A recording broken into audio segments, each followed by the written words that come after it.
જય શ્રી કૃષ્ણ, નમસ્કાર, પ્રણામ, સ્વાગત છે તમારું અમારી યુટ્યુબ ચેનલમાં। મિત્રો, આપણી આજની કહાની છે કુદરતનો ન્યાય। તો મિત્રો, આજની કહાની ખૂબ જ સમજવા લાયક અને વિચારવા લાયક કહાની બનવાની છે। તો તમને વિનંતી છે કે આ કહાનીને અંત સુધી ધ્યાનથી સાંભળજો અને લાઈક કરી બની શકે તો તમારા મિત્રો સાથે શેર કરજો। અને હજુ સુધી જો તમે અમારી ચેનલને સબસ્ક્રાઇબ ન કરી હોય તો અત્યારે જ તે સબસ્ક્રાઇબ કરી દેજો તથા કોમેન્ટ બોક્સમાં હર હર મહાદેવ જરૂરથી લખી દેજો, જેથી ભગવાન ભોલેનાથની કૃપા આપણા સૌ પર નિરંતર બની રહે। તો મિત્રો, તમારો વધુ સમય ન લેતા ચાલો શરૂ કરીએ આજની કહાની। આજે વિનોદના ઘરનું વાતાવરણ એકદમ ગમગીન હતું, કારણ કે વિનોદ તેમની માતાના અંતિમ સંસ્કાર કર્યા પછી હજુ તો પાછો જ ફર્યો હતો અને તે તેની માતાને યાદ કરીને વારંવાર રડી રહ્યો હતો। આંખોમાં આંસુ બંધ થવાનું નામ નહોતા લેતા। ત્યારે જ રહીને તેની માતાનો અવાજ તેના કાનમાં ગુંજવા લાગ્યો અને તે અહીં જોવા લાગ્યો। પછી રડતા રડતા તેણે કહ્યું કે આજે સવારે જ મારી માતાને મને ડૉક્ટર પાસે લઈ જવાનું કહ્યું હતું, પણ મેં એને કહીને ના પાડી દીધી હતી કે આજે મારે અગત્યના કામ માટે બહાર જવાનું છે। કાલે હું તમને ડૉક્ટર પાસે લઈ જઈશ, પણ મને એવી ક્યાં ખબર હતી કે તેમની મૃત્યુ આજે જ આવવાની છે। જો હું તેમને ડૉક્ટર પાસે લઈ ગયો હોત તો મારી માતા આજે મારી સાથે હોત। ત્યારે જ વિનોદની પત્ની લલિતા પણ આંખોમાંથી ચોધાર વહેતા આંસુ સાથે રડવા લાગી અને કહ્યું કે મારી ભૂલ હતી કે હું મારી માતાને એકલી છોડીને રાશન ખરીદવા બજારમાં ચાલી ગઈ અને મને ખબર નથી કે મારા ગયા પછી શું થયું। આખા ઘરમાં આગ ફેલાઈ ગઈ અને મારી માતા કાયમ માટે આપણાથી દૂર જતી રહી। આવું બોલીને લલિતા જોરથી રડવા લાગી। આજે એની માતાના શોકમાં પુત્ર અને પુત્રવધૂને ખૂબ રડવાતા જોઈને પડોશની મહિલાઓએ એમને શાશ્વતતા આપવાનું શરૂ કર્યું અને લલિતાના વખાણ કરતા એકબીજાની વચ્ચે વાત કરવા લાગી કે સાસુ અને વહુ વચ્ચે મા અને દીકરી જેવો જ પ્રેમ હતો, પણ આ હોનીને કોણ ટાળી શકવાનું હતું। જુઓ, તેની સાસુના અચાનક આ બનવાથી બિચારી લલિતાની હાલત કેટલી બધી ખરાબ છે અને તે રડી રહી છે। હજુ તો આવી બધી જ વાત ચાલી રહી હતી ત્યારે જ અચાનક પાછળથી કોઈનો અવાજ આવ્યો અને શું થયું, આ બધું શું થઈ રહ્યું છે? આ અવાજ સાંભળીને જ્યારે લોકોએ પાછળ ફરીને જોયું તો બધા આશ્ચર્યચકિત થઈ ગયા અને જાણે તેના પગ નીચેથી જમીન સરકી ગઈ હોય તેવું લાગી રહ્યું હતું અને ચારે બાજુ હોબાળો મચી ગયો અને લલિતાને તેની આંખો પર વિશ્વાસ જ નહોતો કરી શકતી અને વિનોદના ચહેરા પર ખુશી અને આશ્ચર્યનો મિશ્રણ ભાવ હતો, કારણ કે વિનોદની માતા વિમળાબેન તેમની સામે ઊભી હતી। વિનોદ તેમના અંતિમ સંસ્કાર હમણાં જ કરીને આવ્યો હતો। તો ચાલો મિત્રો, તમને જણાવી દઈએ કે જે માતાના અંતિમ સંસ્કાર થોડી વાર પહેલા જ વિનોદે પોતાના હાથે કર્યા હતા, તો તે બધાની સામે સહી સલામત કેવી રીતે હતી। વિનોદ વિમળાજીનો એકમાત્ર સંતાન હતો। તેના પતિના અવસાન પછી પણ આર્થિક સ્થિતિ સારી ન હોવા છતાં પણ વિમળાબેને ખૂબ જ સારું શિક્ષણ આપ્યું અને તેની તમામ સુખ સુવિધાઓનો ત્યાગ કરીને તેના તમામ સપનાઓને પૂરા કરવાનો પ્રયાસ કર્યો।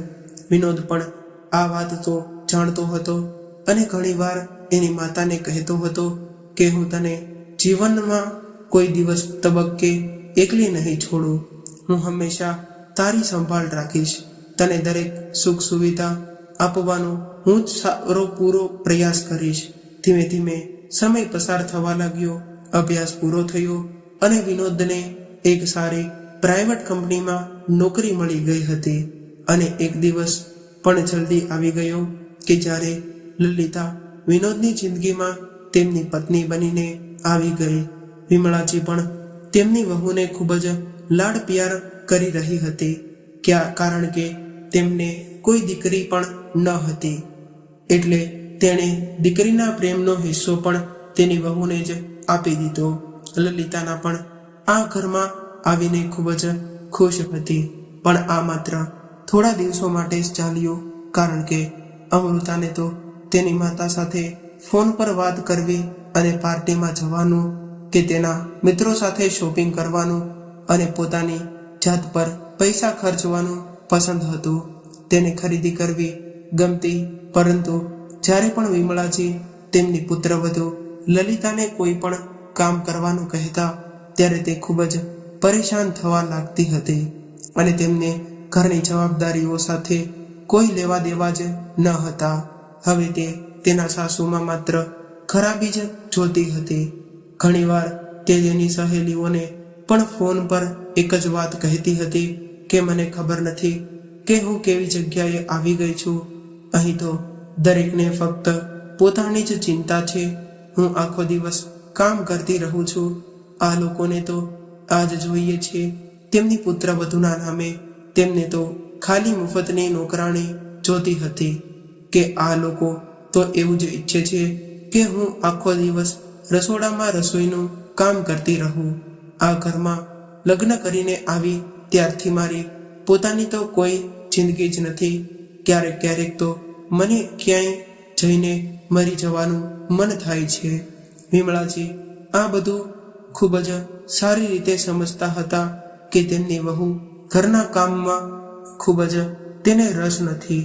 એમને કોઈ જાજી પરેશાની ન થાય એટલે ઘરના કામની તમામ જવાબદારી વિમળાજી પોતે જ સંભાળતી હતી. તેની વધતી જતી ઉંમરને કારણે તેને કામ કરવું મુશ્કેલ લાગતું હતું.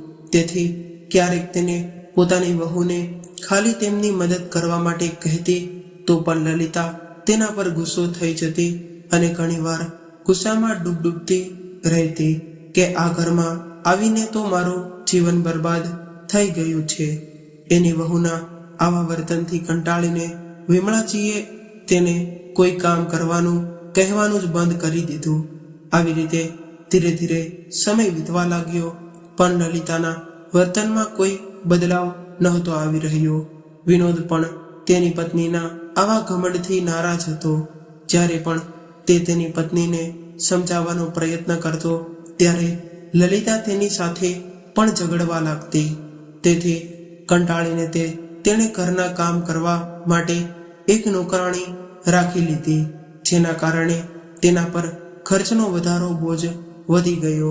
તેને કારણે તે તેની પત્નીને તેના ગેરકાયદેસર ખર્ચ માટે પૈસા આપવાના બંધ કરી દીધા. પરંતુ થોડો દિવસો પછી લલિતાએ વિનોદને એક હીરાનો હાર લેવાનો આગ્રહ કર્યો. ત્યારે વિનોદ તેની વાતોને ટાળી રહ્યો હતો. જેથી પરેશાન થઈને એક દિવસ લલિતાએ તેની માતાને ફોન કરીને આ વિશે જણાવ્યું અને કહ્યું કે માતા, હું લગ્ન કરીને આ ઘરમાં આવી છું ત્યારથી પરેશાન થઈ ગઈ છું. મારાથી હવે રોજ રોજ આ બધું સહન નથી થતું. તેમની દીકરીને આ બધી પરેશાનીઓ જોઈને લલિતાની માતાએ કહ્યું, દીકરી, તારે આ ત્રાસદાયક જીવન જીવવાની કોઈ જરૂર નથી. જ્યાં સુધી તે તારી વાત ન માને ત્યાં સુધી તું તારી જીદ પર અડેલી રહે છે.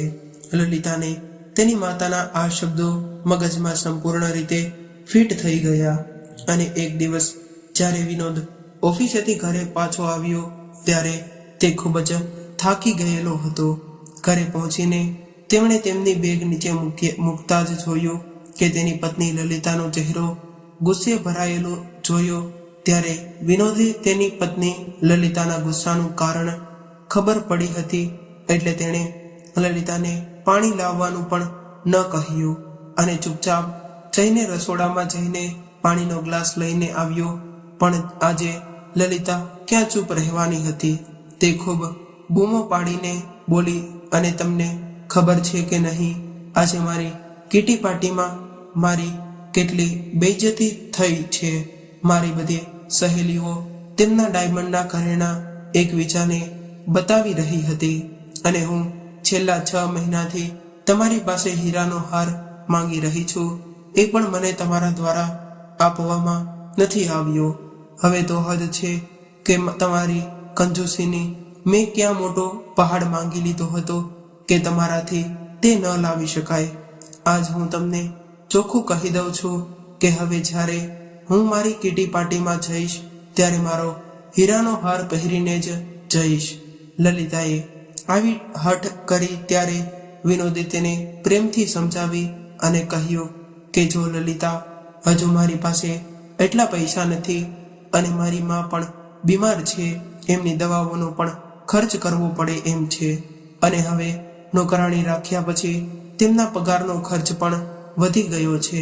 જ્યારે મારી પાસે થોડા પૈસા આવશે ત્યારે હું જાતે જ તને તારી પસંદનો હીરાનો હાર લઈ આપીશ. વિનોદની આવી વાત સાંભળીને લલિતા તે સમયે ચૂપ રહી ગઈ અને હીરાના હારના સપના જોવા લાગી.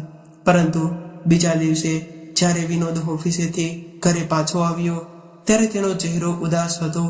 હકીકતમાં છેલ્લા 2 મહિનાથી તેના કામનો ટાર્ગેટ પૂરો ન થવાને કારણે તેના બોસે તેને સરસ ઠપકો આપ્યો અને વિનોદ તેના જુનિયર સામે અપમાનિત થયા જોઈને તે પોતાની જાત પર કાબૂ રાખી ન શક્યો અને તેના બોસ સાથે દલીલમાં ઉતરી ગયો, જેને કારણે તેને કંપનીમાંથી કાઢી મૂકવામાં આવ્યો હતો.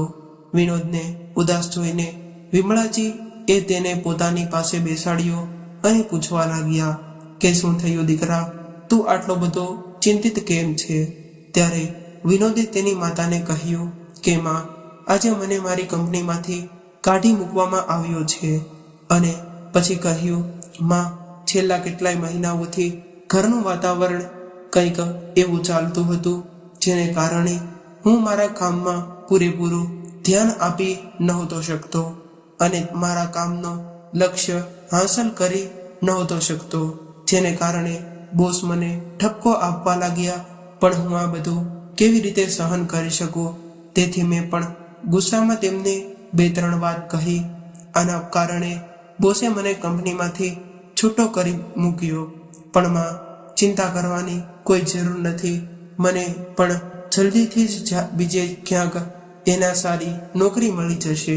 આટલું કહીને વિનોદ ઉદાસ ભાવે તેના રૂમમાં ચાલ્યો ગયો અને વિમળાજી વિચારી રહ્યા હતા કે હવે ઘરનો ખર્ચો કેવી રીતે મેનેજ કરવામાં આવશે, કારણ કે વિનોદ પાસે કોઈ બચત પણ ન હતી. એટલે આ ઘર ખરીદવા માટે મહેનત કરીને એકઠા કરેલા પૈસા ખર્ચ્યા હતા. વિમળાજીને તેમના પુત્રની ચિંતા હતી. બીજી તરફ જ્યારે વિનોદે નોકરી ગુમાવ્યાની વાત લલિતાને કહી ત્યારે લલિતા તેનું માથું પકડીને બેસી ગઈ અને વિચારવા લાગી કે હવે તો તેના શોખને કેવી રીતે પૂરો કરી શકશે. પછી વિનોદે તેની મજબૂરી વ્યક્ત કરી અને તેની પત્ની લલિતાને કહ્યું, આવી સ્થિતિમાં મારે તારી મદદની જરૂર છે. ત્યારે લલિતાએ આશ્ચર્યચકિત થઈને કહ્યું, હું તમને કેવી રીતે મદદ કરી શકું? તો વિનોદે તેને કહ્યું કે જો તું ઈચ્છે તો તું મારી મદદ કરી શકે છે. આના પર લલિતા વિનોદની સામે પ્રશ્નાર્થ નજરે જોવા લાગી. ત્યારે વિનોદે કહ્યું, જો મને આગામી મહિના સુધી નોકરી ન મળે તો ઘરના ખર્ચાનું સંચાલન કરવું ખૂબ જ મુશ્કેલ બને છે અને આવી સ્થિતિમાં અમે નોકરાણીના પગારનો ખર્ચ કેવી રીતે કરી શકશું? નહીં તો તેથી તું થોડા દિવસો માટે મારી માતા સાથે ઘરનું કામ સંભાળવામાં મદદ કર, કારણ કે આ સમયે એક પૈસો બચાવવો અમારા માટે મહત્વપૂર્ણ છે. વિનોદની આ વાત સાંભળીને લલિતા ખૂબ જ ચિંતિત થઈ ગઈ અને કહ્યું, પણ તને તો ખબર જ છે કે મારાથી આ બધું કામ નથી થઈ શકતું. ખૂબ જ મુશ્કેલીથી હું મારા માટે થોડો સમય કાઢી શકું છું.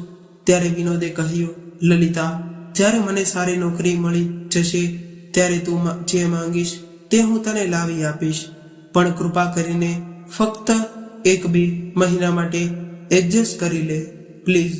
વિનોદની આ વાત સાંભળીને લલિતા તેના સાસુને ઘરના કામકાજમાં મદદ કરવા તૈયાર થઈ ગઈ.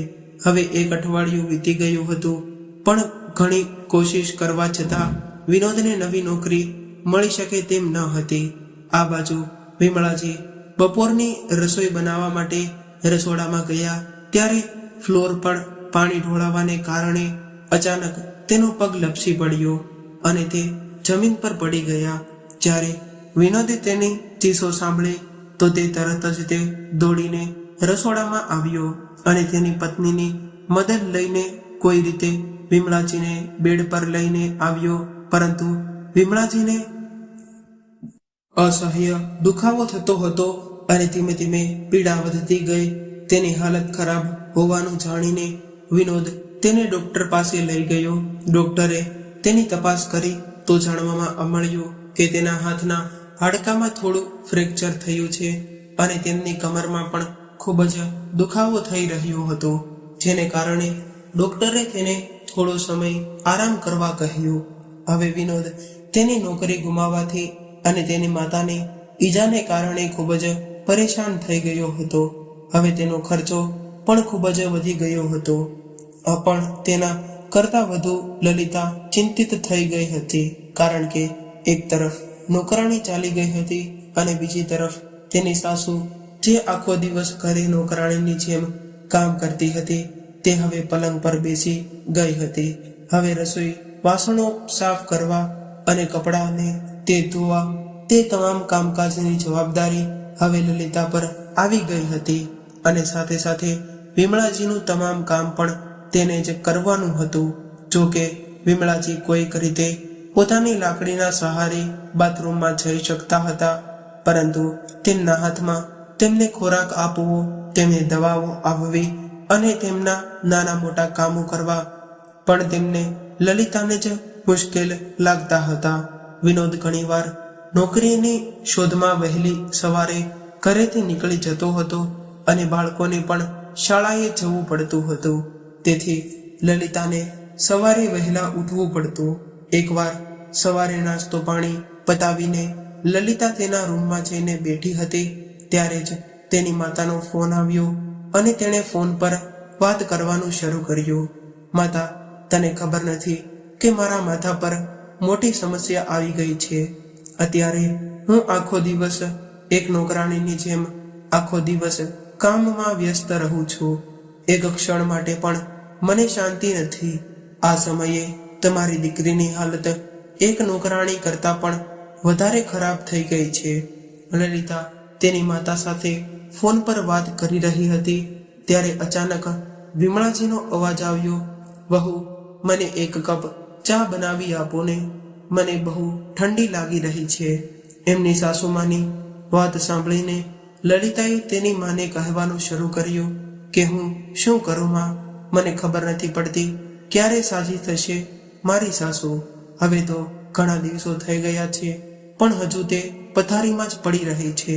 મને લાગે છે કે તેને કોઈ ઈજા નથી થઈ, પણ તે માત્ર ઈજા થવાનો ડોળ કરી રહી છે અને આખો દિવસ ઘરનું કામકાજ કરીને તો હું ચોક્કસ પાગલ થઈ જઈશ.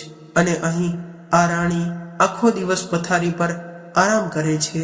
જ્યારે મા અને દીકરી ફોનમાં વાતો કરી રહ્યા હતા ત્યારે ફરીથી વિમળાજીનો અવાજ આવ્યો.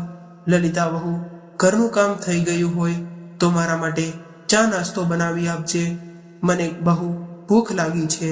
સાસુનો અવાજ સાંભળતા જ લલિતા ગુસ્સામાં ફોન મૂકીને ઊભી થઈ અને પગ પછાડતી પછાડતી રસોડામાં ગઈ અને તેણે ચા બનાવી અને સાથે જ તે 2 રોટલી લઈને તેની સાસુ સામે ફેંકતા કહ્યું કે થોડો સમય ધીરજ નથી રાખી શકતા?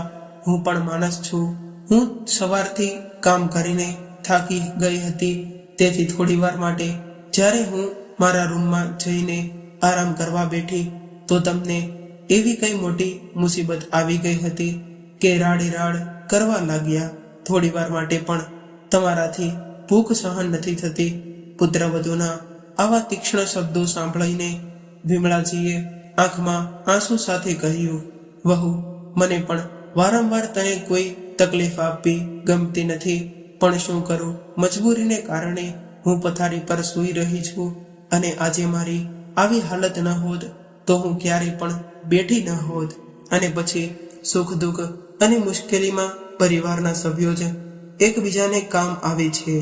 એટલે લલિતાએ કહ્યું, જ્યારે બેઠા બેઠા બધું જ મળી જતું હોય તો પછી આવા નકામા ભાષણો આપવાની શું જરૂર છે? હજુ તો એ વાત ચાલતી હતી ત્યારે જ તે લલિતાનો ફોન ફરી રણકવા લાગ્યો અને ફરી તેની માતાએ તેને ફોન કર્યો.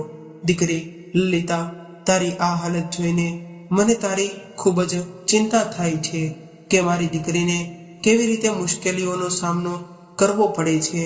ત્યારે લલિતાએ કહ્યું કે શું કરું માં? એક બાજુ હું આર્થિક તંગીનો સામનો કરી રહી છું અને બીજી બાજુ દિવસભર આ મહારાણીના નખરા. હવે તો મને કંઈ સમજાતું નથી કે આ મારી સાસુથી કેવી રીતે છુટકારો મેળવવો જોઈએ. જો હું તેમને વૃદ્ધાશ્રમમાં મોકલવાનું કહું તો તમારા જમાઈ આ વાત ક્યારેય મંજૂર નહીં કરે. માં, તને જ તે કહો કે આ સમસ્યાનો ઉકેલ શું છે? લલિતાએ નિરાશ સ્વરે કહ્યું. પછી તેની માતાએ કહ્યું, દીકરી તું ચિંતા ન કર, મારી પાસે આ સમસ્યાનો ઉકેલ છે. તેની માતાની આ વાત સાંભળતા જ લલિતાએ કિલકિલાટ શરૂ કર્યો અને ખૂબ જ આનંદથી પૂછવા લાગી, એવો કયો ઉપાય છે માં? મને જલ્દી બતાવો. તો તેની માતાએ કહ્યું, મારી પાસે એક ઉપાય છે કે જે તારી બધી જ સમસ્યાઓનું સમાધાન કરશે. એ ઉપાય એવો છે કે એક કાંકરે 2 પક્ષીઓને મારી નાખશે. માં, તારો કહેવાનો મતલબ શું છે? મને કંઈ સમજાતું નથી, લલિતાએ કહ્યું. ત્યારે તેની માતાએ કહ્યું, અરે પુત્રી, જો તારે તારી સાસુથી મુક્તિ મેળવવી હોય તો પછી તું તેને તારા માર્ગમાંથી કેમ દૂર નથી કરી દેતી? તારી બધી સમસ્યાઓ આસાન થઈ જશે. ન તો તારે આ રોજિંદી પરેશાનીઓનો સામનો કરવો પડશે અને ન તો તારે તેમની દવાઓનો ખર્ચ ઉઠાવવો પડશે. અને સૌથી સારી વાત તો એ જ કે તમને તારી સાસુના વીમાના પૈસા પણ મળશે. એ તો અલગ. તેમની માતાની આવી વાત સાંભળીને લલિતાએ મોઢું ચડાવીને બોલી કે શું માં, તમે કેવા પ્રકારની વાતો કરો છો? તમારો વિચાર કેવો બેકાર છે. શું તે તમારો વિચાર છે હું મારી સાસુને મારા માર્ગમાંથી કેવી રીતે દૂર કરી શકું? તેની માતા કંઈ બોલે તે પહેલા જ કુરિયરવાળાએ ડોરબેલ વગાડી એટલે લલિતાએ ફોન કટ કરી દીધો અને કુરિયર લેવા માટે જતી રહી અને ફરી પોતાના કામમાં વ્યસ્ત થઈ ગઈ. પરંતુ કામ કરતી વખતે લલિતા તેની માતાએ કહેલી વાતો યાદ કરી રહી હતી. એ વાતો દિવસે તે વિચારમાં મગ્ન રહી કે તેનો ઉકેલ કેવી રીતે શોધવો. પછી તે તેની માતાએ આપેલા સૂચન વિશે વિચારવા લાગી. પહેલા તો તેની માતાએ જે કહ્યું તે તેને હાસ્યાસ્પદ લાગતું હતું, પણ હવે તે દિશામાં પગલાં ભરવાનું વિચારી રહી હતી. તેને લાગવા માંડ્યું કે આવું પગલું ભરીને તે તેની તમામ સમસ્યાઓમાંથી મુક્ત થઈ જશે. ઘણો વિચાર કર્યા પછી તેને એક વિચાર આવ્યો. આગળના દિવસે સવારે વિમળાજી એ તેમના દીકરાને કહ્યું, વિનોદ, મારે આજે ડોક્ટર પાસે જવાનું છે. તો વિનોદે કહ્યું, માતા, હું આજે તમારી સાથે નહીં આવી શકું, કારણ કે મારો ઇન્ટરવ્યૂ છે અને મને એવું લાગે છે કે આજે તે ઉકેલાઈ જશે. હું તને કાલે ડોક્ટરને મળવા લઈ જઈશ. આટલું કહીને વિનોદ તેની માતાના આશીર્વાદ લઈને ઇન્ટરવ્યૂ માટે ચાલ્યો ગયો. વિનોદના ગયા પછી લલિતા તેના નાપાક પ્લાન બનાવવા લાગી. તે રસોડામાં ગઈ અને ગેસનું રેગ્યુલેટર ચાલુ કરીને મૂકી દીધું અને ઝડપથી પૈસા અને થેલી લઈને શાકભાજી લેવા બજારમાં જતી રહી. અને જતી વખતે તેણે ઘરની લાઈટો પણ બંધ કરી દીધી. હવે વિમળાજી ઘરમાં સાવ એકલા હતા, પણ તે ઘણા સમયથી ગાઢ નિદ્રામાં હતા. લલિતાના ગયા પછી તરત જ વિમળાજીની ઊંઘમાંથી જાગી ગયા અને તેની વહુ લલિતાને પાણી આપવા માટે બોલાવી રહ્યા હતા. પરંતુ લલિતાએ કોઈ જવાબ ન આપ્યો અને ન તો તે પોતે આવી. લગભગ 1 કલાક પછી રસોડામાં આગ ફાટી નીકળી અને આખું ઘર ધુમાડાથી ભરાઈ ગયું હતું. લલિતાએ જ્યારે બજારમાંથી બ્રેડ ખરીદીને આવી રહી હતી ત્યારે તેણે દૂરથી તેના ઘરમાંથી ધુમાડો નીકળતો જોયો. ધુમાડો જોતા જ તે વિચારવા લાગી કે આજે નસીબ મારા મહેરબાન છે. હવે મારી બધી જ પરેશાનીઓ આપોઆપ ખતમ થઈ જશે. ન તો મારે રોજ મારી સાસુની રાડો સાંભળવી પડશે કે ન તો મારે આખો દિવસ કામ કરવું પડશે અને મારી સાસુના ઇન્સ્યોરન્સના 10 લાખ રૂપિયા આવી જશે. તે તો અલગ, પરંતુ તેણે તેની ખુશીનો ચહેરો પર દેખાવા દીધી ન હતી. લલિતા ઘર તરફ દોડી અને તેણે જોર જોરથી બૂમો પાડવાનું શરૂ કર્યું. થોડી જ વારમાં નજીકમાં લોકો એકઠા થઈ ગયા અને લલિતા જાણે સાસુની સંભાળ રાખતી હોય તેવો ઢોંગ કરીને રડવા લાગી. તેણે તેના સાસુની ચિંતા હતી અને તે તેના ઘરની અંદર જવા લાગી ત્યારે લોકોએ તેને અંદર જતા અટકાવી. એ સમયે વિનોદ પણ ઘરે પાછો આવી ગયો હતો. તેને નોકરી મળી ગઈ હતી. તેને કારણે તે ખૂબ જ ખુશ હતો. પણ જેને તેણે ઘરે પાછો ફર્યો તેણે જોયું કે ફાયર બ્રિગેડવાળા તેના ઘરમાં ઘૂસીને આગ બુઝાવવાની તૈયારીમાં હતા. ઘરની બહાર લોકોની ભીડ હતી. લલિતા જોર જોરથી રડી રહી હતી, બૂમો પાડી રહી હતી અને વારંવાર કહી રહી હતી કે કોઈ મારી સાસુમાને બચાવી લ્યો. તેમની આ વાત સાંભળીને વિનોદના હાથમાંથી મીઠાઈનું બોક્સ નીચે પડી ગયું અને ધ્રુસતા સ્વરે કહ્યું, લલિતા, આ શું થયું? અરે માં ક્યાં છે? ત્યારે લલિતાએ રડતા રડતા ઘર તરફ ઈશારો કરીને કહ્યું કે માં ઘરમાં છે.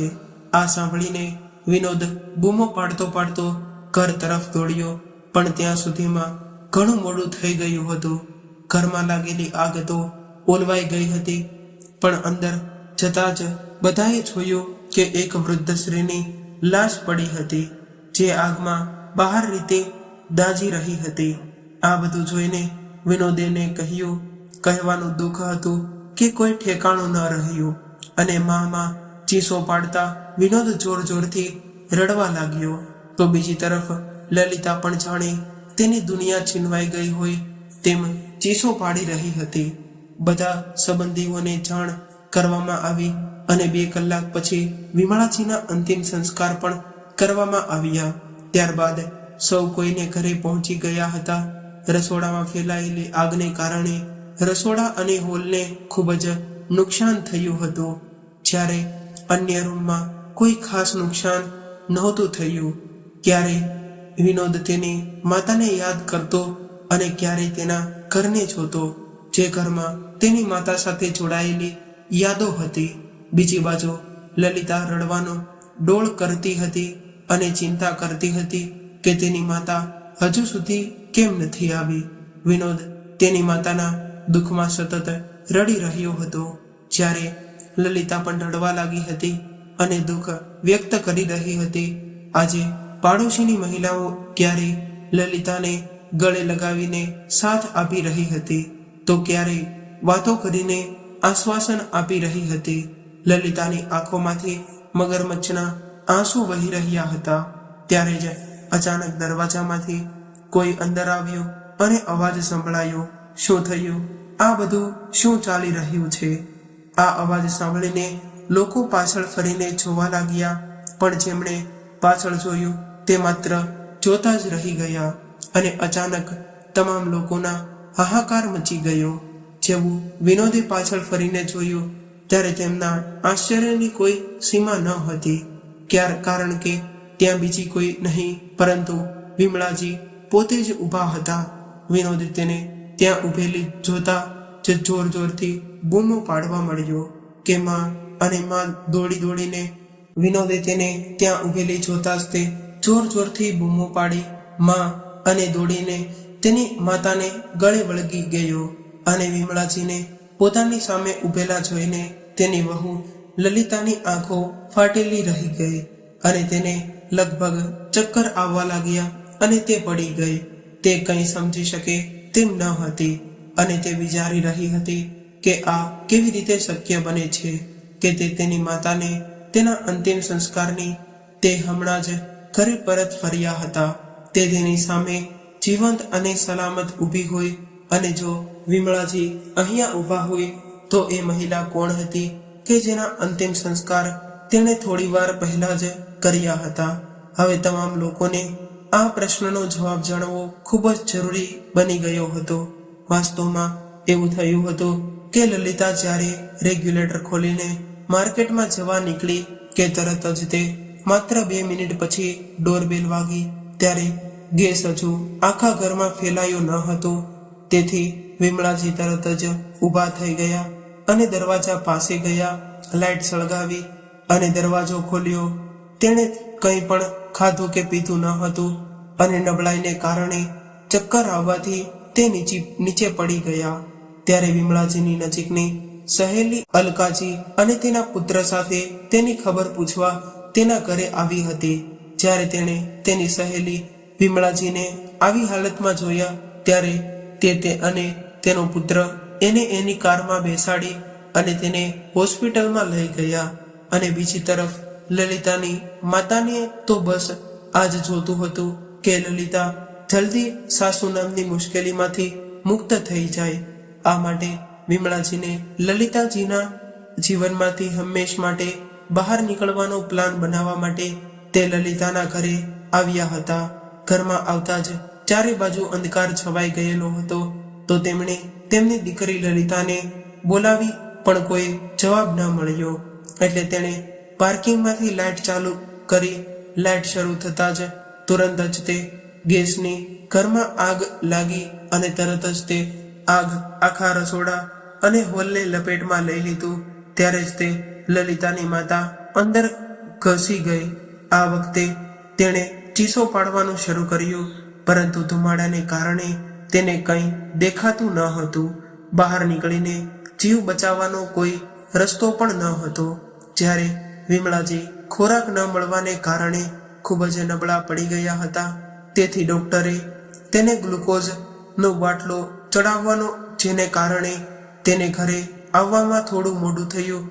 અને જ્યારે લલિતાએ ઘરમાંથી ધુમાડાના ગોટે ગોટા ઉડતા જોયા ત્યારે તે એ વિચારીને ખૂબ જ ખુશ થઈ ગઈ કે આખરે તેણે તેના રસ્તામાંથી સાસુ નામનો કાંટો હટાવ્યો. પણ તેને ખબર ન હતી કે તેના ઘરમાં તેની સાસુ નહીં પરંતુ તેની માં જીવતે જીવતી સળગી રહી હતી. તે અંદરથી ખૂબ જ ખુશ હતી કે તેનો સર્જક પણ તેનાથી કાયમ માટે વિરામ લેશે. પણ આજે જ્યારે તેણે અંતિમ સંસ્કાર પછી તેની સાસુને તેની સામે ઊભેલા જોયા ત્યારે તેની આંખો ફાટી ગઈ. આ બાજુ વિમળાજી પણ તે સમજી શક્યા નહીં કે તેમના ઘરમાં આ શું થઈ રહ્યું છે. જ્યારે તેમણે કહ્યું કે તે નબળાઈને કારણે પડી ગઈ હતી અને તેની સહેલી સાથે ડોક્ટર પાસે ગઈ હતી ત્યારે જ આખો મામલો સ્પષ્ટ થઈ ગયો. પરંતુ હજુ સુધી દરેકને એ સ્પષ્ટ ન થઈ ગયું કે આખરે મૃત્યુ કોણ પામ્યું છે. તે જાણવા માટે પોલીસને બોલાવવામાં આવી હતી અને પડોશના તમામ સીસીટીવી કેમેરા તપાસવામાં આવ્યા હતા. અને પછી જાણવા મળ્યું કે વિમળાજી ઘરની બહાર નીકળવાને 1 કલાક પછી તેમના ઘરે લલિતાજીની માતા આવી હતી. અને પોલીસે કહ્યું કે જે મહિલાનું મૃત્યુ થયું હતું તે બીજું કોઈ નહીં પણ લલિતાની માતા હતી. આ સાંભળીને લલિતાનું હૃદય ગહેરા શોકમાં ડૂબી ગયું. અને તમે તેને કાપશો તો લોહી પણ નહીં નીકળે. આટલો મોટા ભાગે વડીલો પાસેથી સાંભળ્યું છે કે જેઓ બીજા માટે ખાડો ખોદે છે તે જ પોતે તે ખાડામાં પડે છે. આજે આ હકીકત સાબિત થઈ ગઈ હતી. હવે તો લલિતાને તે પણ સમજાઈ ગયું હતું કે જે જાળ તેની સાસુ માટે પાથરી હતી તે જાળમાં આજે તેમની પોતાની જ માં ફસાઈ ગઈ હતી અને આગમાં ખરાબ રીતે દાઝી ગઈ હતી. તેણે પોતાના હાથે જ તે પોતાની માતાની જિંદગીનો અંત આણ્યો. હવે કુદરતનો ન્યાય થયો હતો અને આ ન્યાય જોઈને લલિતા પાસે કોઈ શબ્દ ન હતા. શોકના આંસુ હવે વાસ્તવિકતામાં આંસુમાં પરિવર્તિત થઈ ગયા હતા. લલિતા ઉપર હવે દુઃખનો પહાડ તૂટી પડ્યો હતો. અને આ બધું કેવી રીતે થઈ ગયું? માં, તમે પાછા આવી જાઓ. તમે મને છોડીને નહીં જઈ શકો. આવા સમયે વિમળાજી તેને સાથ આપી રહ્યા હતા. જેમના માટે તેણે આટલું મોટું કાવતરું ઘડ્યું હતું તે તેની સંભાળ રાખી રહી હતી, તેને પકડી રહી હતી અને તેના ખભા પર માથું ટેકવીને તેને પ્રોત્સાહિત કરી રહી હતી. સાસુના પ્રેમને જોઈને તેનું અંતર્મન તેને ધિક્કારી રહ્યું હતું. તે શરમાઈ ગઈ હતી, પણ કદાચ તેને ખ્યાલ આવતો હતો અને સમય લાગ્યો હતો. લલિતાના જોરથી રડવાનો અવાજ આખા ઘરમાં ગુંજી રહ્યો હતો, પણ આ બધું કુદરતે તેને આપેલા તેમના કર્મોનું પરિણામ હતું. તો મિત્રો, તમને આ કુદરતનો ન્યાય કેવો લાગ્યો? કોમેન્ટ બોક્સમાં જરૂર જણાવજો. આ કહાની પસંદ આવી હોય તો વિડીયોને લાઈક તેમજ તમારા અન્ય મિત્રો સાથે શેર કરજો. અને આવી જ કહાની સાંભળવા માંગતા હોય તો આ ચેનલને સબસ્ક્રાઇબ જરૂરથી કરજો. તો ચાલો ફરી મળીશું એક નવા કહાની સાથે. ત્યાં સુધી સૌને મિત્રોને મારા જય શ્રી કૃષ્ણ, રાધે રાધે, હર હર મહાદેવ. આ કહાનીને પૂરી સાંભળવા માટે ખૂબ ખૂબ આભાર. Thank you.